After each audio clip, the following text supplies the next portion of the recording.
I was adding the last name to my guest list when mom's text came through. Your sister's wedding is the family's priority.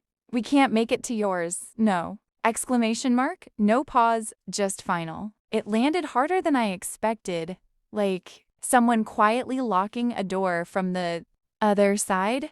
I didn't argue. I just stared at the blinking cursor, typed, "That's fine," and closed the laptop. Asura. Week later, while they were dressing up for Chloe's big day, the world discovered something they never bothered to ask about. My ceremony was already happening under the olive trees of my own 6 million villa in Tuscany, and when the photos surfaced, the silence from home said everything. Before I tell you how it all unfolded, hit like and drop a comment telling me where you're first listening from.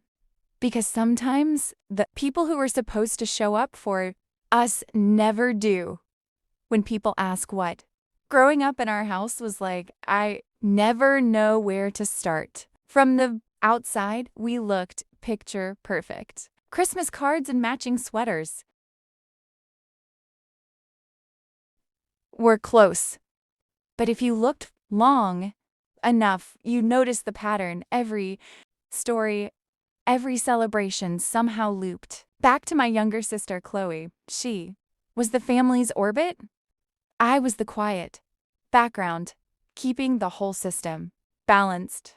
I used to think it was normal.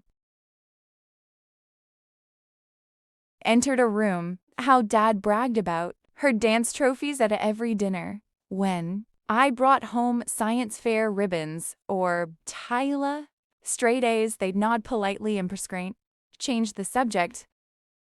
Things like, "You're lucky, Esther." Things just come easier for your sister. That word lucky always stung. It made every hour I'd spent working feel invisible. Somewhere in my parents' living room that tells the whole story better than I could.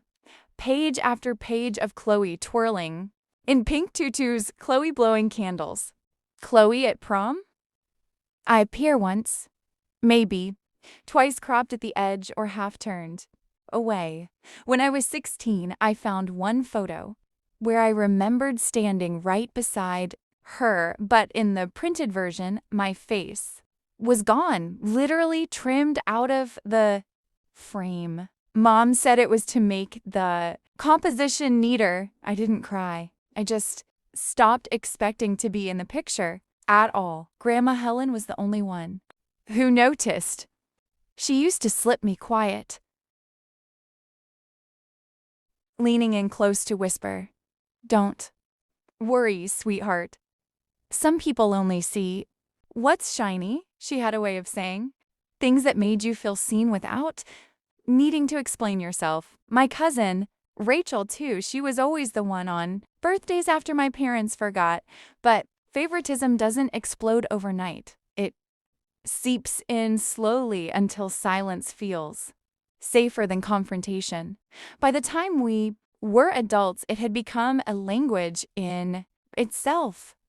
When Chloe forgot my college graduation, Mom called it a simple misunderstanding. Money and never returned it, Dad said. She's still finding her way. So when the wedding text came through, I wasn't shocked. It just confirmed what I had always known. I had spent my whole life being the adjustable one, the one who bent so others could stay comfortable. But that night, as I sat staring at Mom's message, something shifted. For once, I didn't bend. I looked around my apartment, the soft hum of the fridge, the scent of cedar candles I'd lit to calm myself. My wedding invitations were still stacked neatly on the counter, each one handwritten, sealed in gold wax. I'd imagined them sitting proudly on my parents' fridge. Now I imagined them unopened, tossed aside for clothes glossy event. And yet, beneath the ache, there was a strange calm, forming a quiet realization that this was my chance to stop begging for a seat at their table 2 days after that message, Chloe called like nothing had happened. Her voice was bright, sugary, the kind she used when she wanted something. Can you believe it? She said. The venue we wanted opened up last minute. It's the same. Weekend is yours, but that's fine, right? You're on the West Coast. We're in Boston. It's destiny. Destiny. She actually said that word like she just quoted a Hallmark card. For a few seconds, I couldn't even speak. I just listened to the clinking of her. She was waiting for me to congratulate her. That's great, Chloe, I said, keeping my voice even. Really? Perfect timing, she giggled. I knew you'd understand. You've always been so reasonable. Reasonable. That was my assigned role in our family script. Steady, mature, predictable. The one they could lean on while they indulged her every impulse. The next evening, Mom called. Her voice carried that careful tone she used when she was about to disappoint me, but didn't want to feel guilty about it. Sweetheart, she began, about the wedding dates Chloe's fiancés. Family can only do that weekend. She's very emotional right now, and it would mean so much if you could be flexible. Flexible, another word that used to define me, I asked quietly. So you want me to move my wedding? Mom hesitated. We just think it would be easier for everyone. You're so independent, Esther. The irony almost made me laugh. Easier. For them, for her. Not once did she ask what it would cost me. Mom, I said, slowly, you promised you'd be there.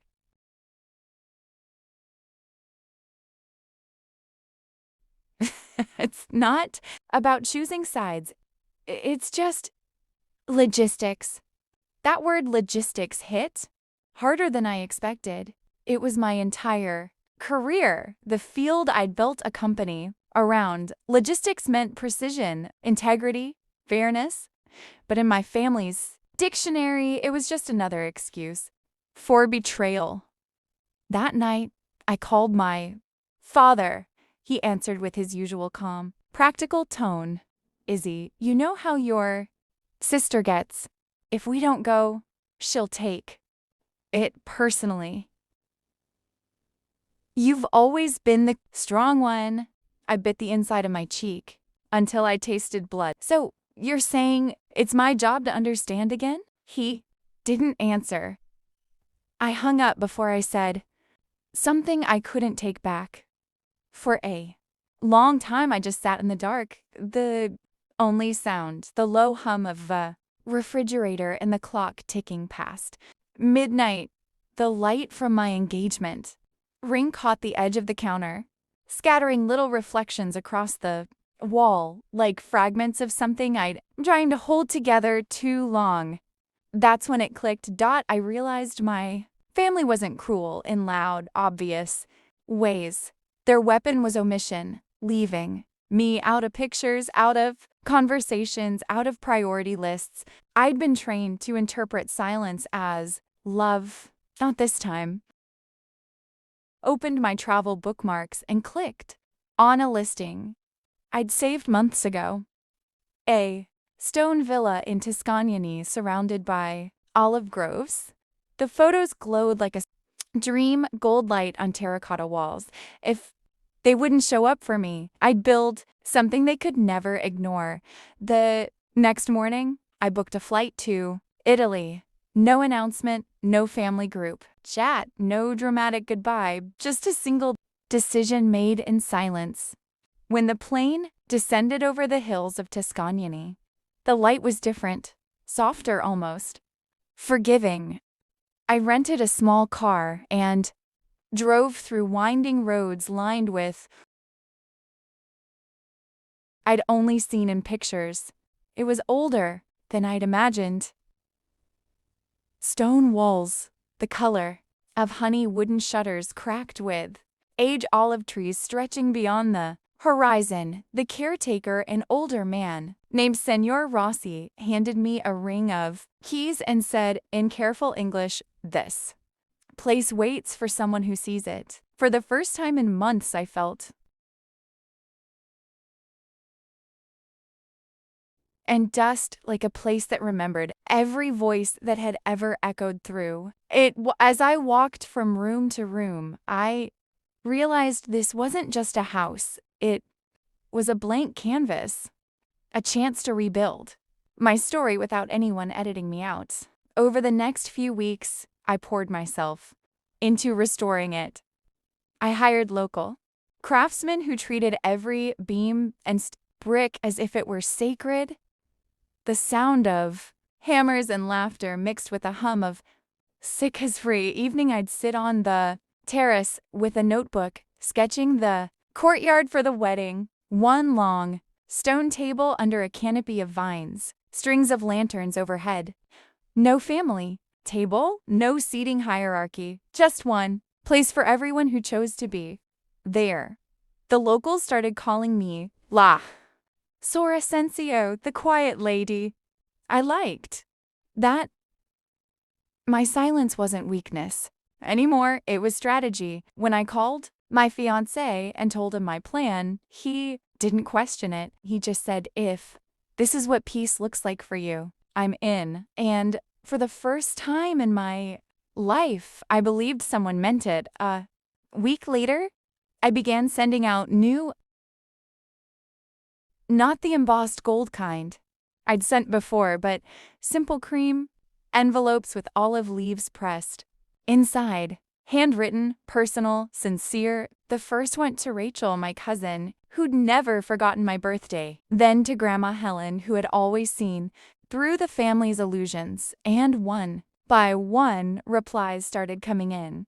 Rachel called me first. "We heard what happened," Aunt Judy told everyone. "Chloe's wedding was the main event. We're done pretending. Send us the details. We'll be there." Her voice cracked halfway through. Not from pity, but from loyalty. By the end of the week, flights were booked. Grandma messaged, "I've missed enough real love in my life. I'll be in Tuscany, my dear." The group chat they started called itself the Real Family Table. Photos of passport suitcases and laughing emojis filled my phone. For the first time, I didn't feel abandoned. I felt chosen. And somewhere between the olive trees and the smell of fresh plaster, I realized this wasn't revenge. This was revelation. The morning of both worlds unfolding miles apart. In Boston, the air was heavy with humidity and nerves. The hotel ballroom glimmered under chandeliers, but there was an uneasiness that even the florist couldn't hide. Half the chairs near the front sat empty. Mom stood by the entrance in her lavender dress, smiling too wide, pretending not to notice how many familiar faces were missing. Dad checked his watch, then his phone, then the door again. Maybe the flights got brittle, but no one was coming. Inside, Chloe adjusted her veil for the 5th time. Her bridesmaids hovered, whispering, "Where's Grandma? Didn't she always sit in the first row?"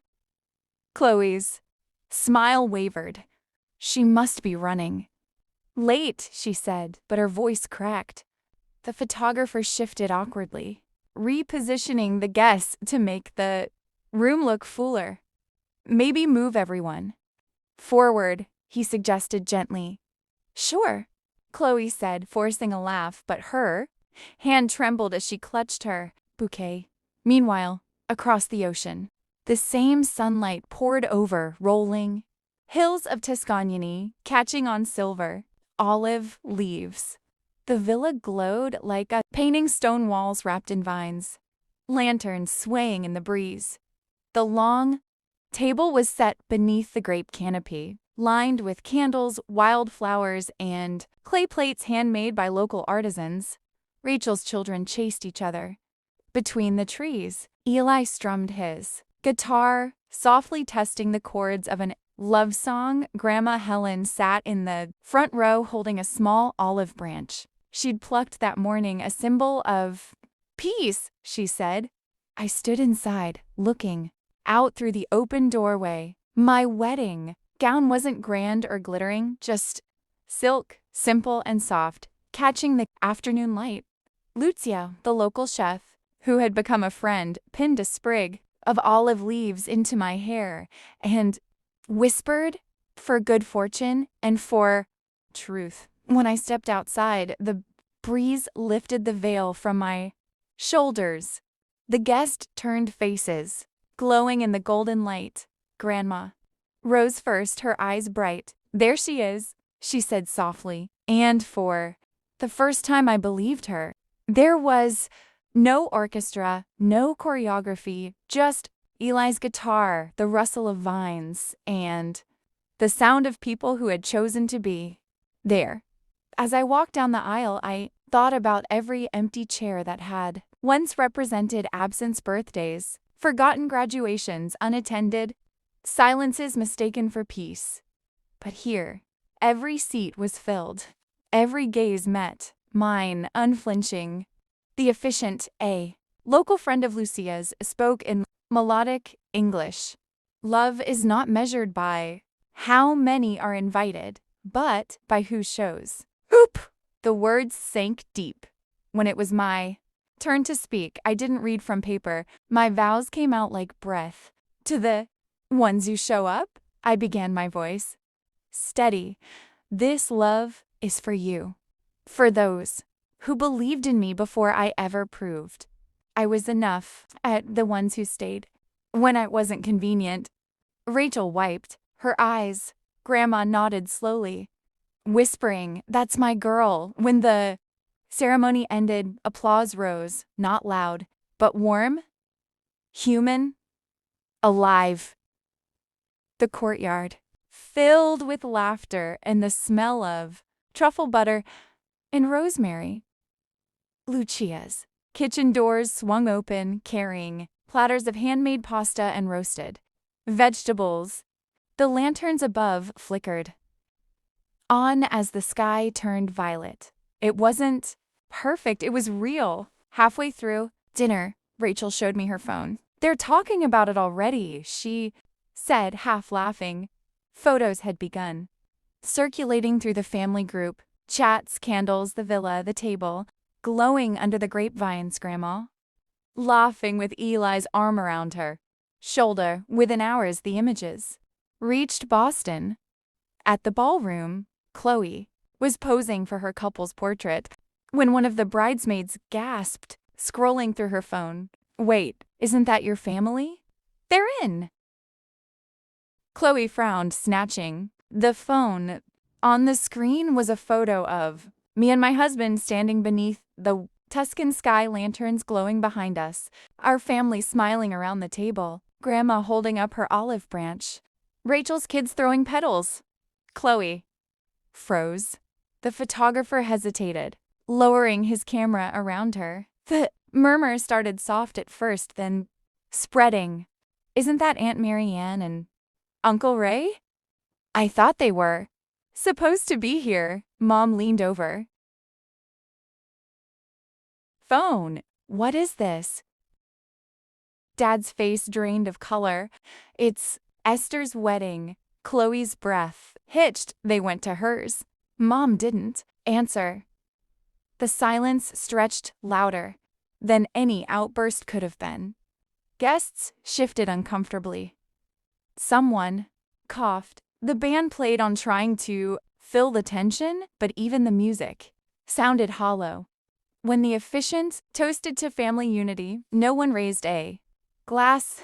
Back in Tuscany, laughter rippled through the courtyard as Lucia poured wine into glasses and said, "Eat, drink, and remember why you came." Grandma leaned across the table and took my hand. "I've waited a long time to see this, Esther," she said. "This is what family was supposed to look like. The night deepened into gold and violet. Someone started a slow song, and guests began to dance barefoot on the stone floor. For a moment, I stepped away, walking toward the olive grove. Smelled of woodsem smoke and lavender. The villa behind me glowed with life. My phone buzzed on the table messages. Missed calls, unread voicemails. I didn't open them. I didn't need to in Boston. Mom's voice trembled as she called again this time, leaving a message. Esther, how could you do this? To us, everyone's talking about it. We look like fools. I listened to it the next morning, sipping coffee under the same olive tree where I'd said my vows. The sun was rising, turning the hills. Amber? I hit play once more, then deleted it. They thought humiliation was the punishment. It wasn't. The real consequence was realizing that I had moved on without needing their permission. The photos kept circulating. Online, shared by cousins, reposted by friends. The image of Grandma raising her olive branch became the quiet symbol of our reunion. No captions, no explanations, just truth. For years, they had cropped me out of their pictures. This time I didn't need to. I had built my own frame and filled it with light. The week after the weddings, Tuscany, the lanterns were taken down. The laughter faded into memory, but the air still held the warmth of what we'd built. The long table stood empty now, scattered with dried petals and wine stains, proof that something real had happened there. 1. Of the decorations, my phone rang. Mom. For a moment, I almost let it go to voicemail, but something inside me said, answer not for them, for yourself. Her voice was shaky, defensive.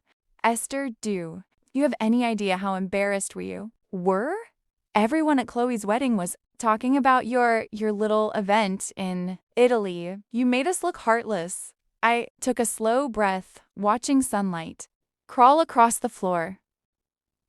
I didn't make you look anyway, Mom, I said evenly. I just gave people a chance to see the truth. There was silence on the line. Then a trembling sigh. You've always been so cold. We were just trying to keep peace. Before I could reply, another voice came through Grandma's. Judy, that's enough, she said, firm but calm. You spent years asking this girl to shrink herself for your comfort. Now, she finally stood tall and you're calling it cruelty. No, my dear, that's freedom. Mom said nothing after that. The call ended quietly like a door, closing without a slam. I stepped outside the olive trees, swaying gently in the breeze. Lucia came out from the kitchen, wiping her hands on her apron. Everything okay? I smiled faintly. Better than okay. It's finally quiet in all the right ways. She looked toward the long table and said softly, then eat, Signora. You've earned peace. That evening, I set one last plate at the head of the table, the seat that had always been empty. I tied a small olive, whispered, for the girl who once waited to be chosen. The wind moved through the vines like a gentle sigh, and for the first time, I didn't feel forgotten. I felt free. Later, as the sun disappeared behind the hills, I poured a glass of wine and thought of Grandma's words. Love isn't management, it's showing up. She was right. Need to fight for a seat at someone else's table. Right, people will find their way to it. If this story hit home for you, share your thoughts in the comments. Tell me where you're watching from, and remember, sometimes the quietest revenge is peace. Hit subscribe for more stories like this.